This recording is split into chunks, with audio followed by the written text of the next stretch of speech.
warahmatullahi wabarakatuh. Selamat siang. Kembali lagi pada podcast hari ini. Di sini saya membawa dua narasumber. Saya Eka Kurniatun, saya Jan Safitri Kiri. Judul podcast hari ini yang akan kami angkat adalah tentang kenakalan remaja di masyarakat. Menurut mereka, dua kata yang dapat didefinisikan tentang kenakalan remaja. Menurut saya mungkin merugikan diri sendiri sih. Menurut Mbak Jihan? Menurut saya tuh merugikan keluarga. Mengapa mendefinisikan kenakalan remaja itu dapat merugikan diri sendiri mereka? Karena gini loh, dampak dari kenakalan remaja ini cukup besar untuk diri kita sendiri. Misalkan contohnya itu narkoba. Bila kalau kita menggunakan narkoba nih, merugikan diri sendiri kan dari segi fisik, terus dari segi untuk sosialnya. Narkoba kan bisa membuat fisik atau tubuh kita itu tidak dalam keadaan yang stabil gitu. Jadi sangat banget merugikan untuk diri kita sendiri sih. Menurut Mbak Jihan gimana? Kalau menurut saya contohnya tuh berbicara tidak sopan kepada orang yang lebih tua daripada kita, terus lupa waktu beribadah dan salah penyalahgunaan narkoba. Oke. Mbak Jihan sama Mbak Eka pernah melakukan kenakalan remaja nggak? Sewaktu remaja? Pernah sih. Oke. Kenakalan remaja apa sih yang pernah dilakuin Mbak Eka sama Mbak Jihan? Bisa diceritain? Mungkin pada waktu SMA ya. Pada saat itu kan kita gonceng bertiga pergi ke laut kan. Terus di situ aku sama temanku tuh kayak lihat orang kayak ngangkat motor gitu kan. Terus kayak aku mikir kayak asik gitu kan. Terus kita coba di situ ngangkat motor. Terus temanku di belakang yang buat kayak beratin yang bagian pantat motornya kan. Terus di situ mau kita jatuh lah berdua sama temanku kan.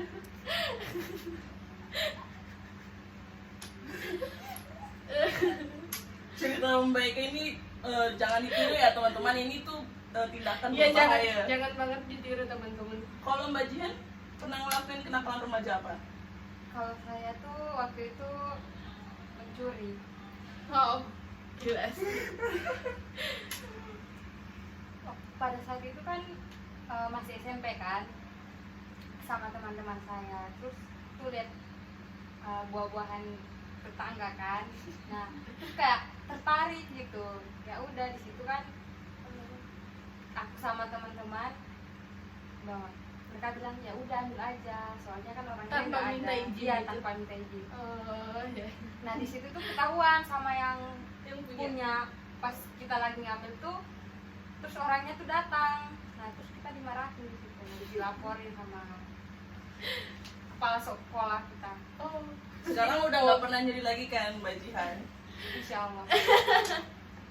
Ingat ya teman-teman, nggak boleh mencuri. Kalau mau minta aja ke orangnya. Oke, next question. Pernahkah kenakalan remaja terjadi di daerah Mbak Jihan sama Mbak Eka? Tolong sering sih, jelasin. Sering terjadi. sering banget. Kalau di desaku kan NTB nih.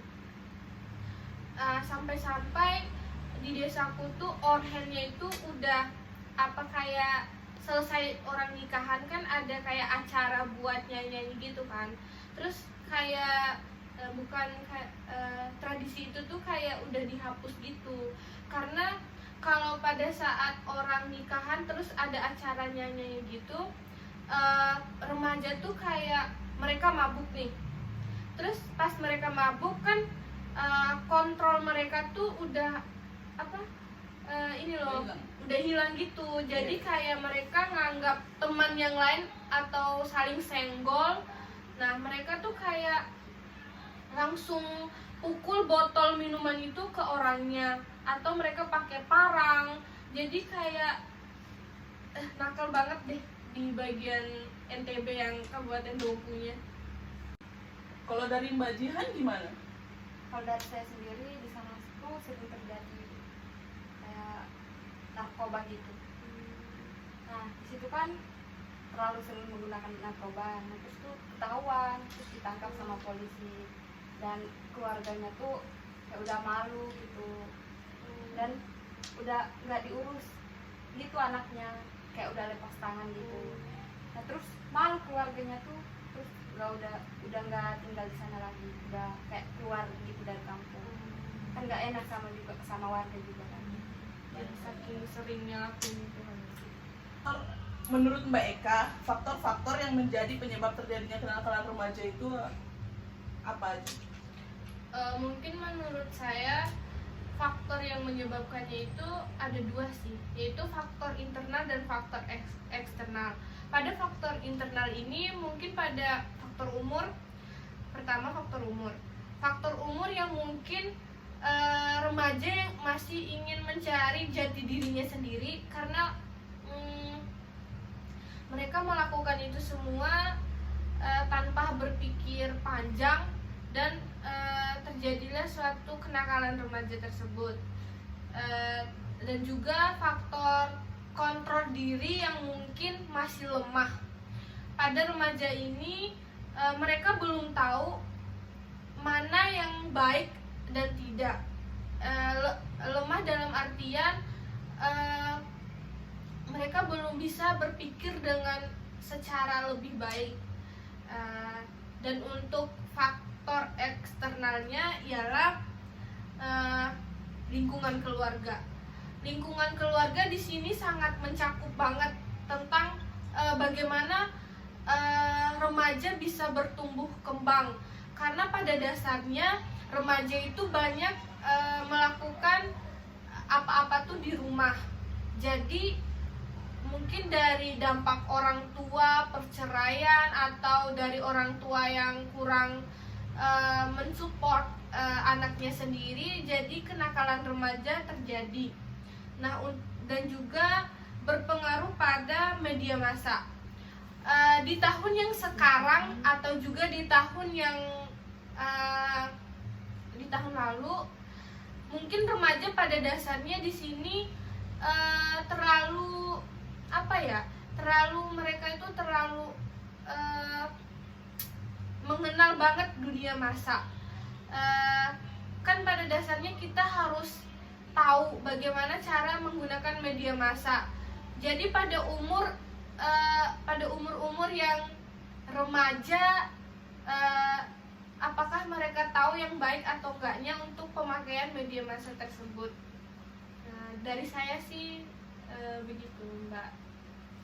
Baik, Mbak Eka. Selanjutnya pertanyaan selanjutnya, bagaimana solusi menangani masalah yang terjadi pada remaja? Silahkan Mbak Jihan. Kalau menurut saya sendiri itu peran orang tua. Yang pertama, menanamkan pola asuh yang baik pada anak sejak dini atau balita. Dan yang kedua, membekali anak dengan dasar moral dan agama, seperti mendidik anak menjadi lebih baik, berbicara sopan kepada orang yang lebih tua, terus mengerti komunikasi yang baik dan efektif antara orang tua dan anak. Ya, baik. Ingin menambahkan, Silahkan Mbak Eka. di sini juga peran guru sangat kepada siswa atau siswinya itu sangat besar. Jadi tanpa adanya peran dari mereka, mungkin karakteristik dari anak ini akan juga terbentuk dengan baik dari lingkungan masyarakat ataupun dari lingkungan sekolahnya juga. Dan juga orang tua di sini menjadi tokoh utama untuk membangun karakteristik dari anaknya tersebut, agar anaknya ke depan mereka tidak akan melakukan hal-hal yang mungkin merugikan untuk dirinya sendiri. Mungkin itu. Baik, terima kasih kepada Mbak Eka dan Mbak Jihan. Ya. Sekian podcast hari ini untuk Mbak Jihan dan Mbak Eka. Terima kasih atas waktu dan pendapatnya. Untuk mengakhiri podcast kita pada hari ini, saya ingin menyampaikan pesan kepada orang tua di luar sana untuk mendapat menjaga hubungan yang hangat dalam keluarga dengan cara saling menghargai, pengertian, dan penuh kasih sayang, serta tidak bertengkar di depan anak. Menanamkan nilai-nilai agama pada anak, dan pengarahan tentang cara bergaul. Orang tua harus bisa menjadi teman, selalu berdiskusi dengan anak tentang sekolah, masalah pelajaran, serta mendiskusikan setiap kejadian yang terjadi kepada anak agar anak terbuka dan dapat menjadikan orang tua sebagai seorang sahabat terpercaya. Untuk Mbak Eka dan Mbak Jihan, apakah ingin menyampaikan pesan kepada orang tua di luar sana? Dipersilakan. Mungkin dari saya sendiri cukup menjadi pemeran tokoh utama untuk mendampingi anak-anaknya, sebab peran orang tua sangat penting di hidup. Itu aja sih. Baik, terima kasih Mbak Eka atas pesan dan waktunya.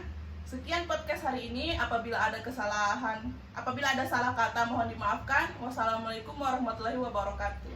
Waalaikumsalam. See you next time.